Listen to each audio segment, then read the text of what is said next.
7, 9, 11 இது எல்லாமே ஆண் ராசிகள். 2, 4, 6, 8, 10, 12 இது எல்லாமே பெண் ராசிகள். சரியா? இந்த ஆண் ராசிகளை பராசரர் என்ன சொல்றாரு அப்படின்னா உயிர் ராசிகள் சொல்றாரு.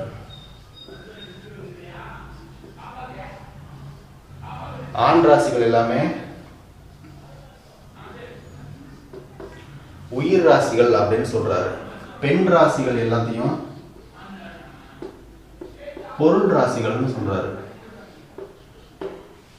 ஆண் ராசிகளை உயிர் ராசிகள் என்றும் பெண் ராசிகளை பொருள் ராசிகள் என்றும் பராசரர் பிரிக்கிறார். இது எப்படி அவர் பிரிக்கிறார் அப்படின்னா அகராசி புறராசி அப்படின்னு பிரிக்கிறாரு. சரிங்களா? இப்படி பிரிக்கிறது மூலியமா நமக்கு என்ன சார் கிடைக்க போகுது அப்படின்னா இந்த ஆண் ராசிகள் அப்படின்னு எடுக்கிறப்போ நாம கிரகங்கள்ல ஆண் கிரகம் பெண் கிரகம் அப்படின்னு படிச்சிருப்போம் இல்லையா?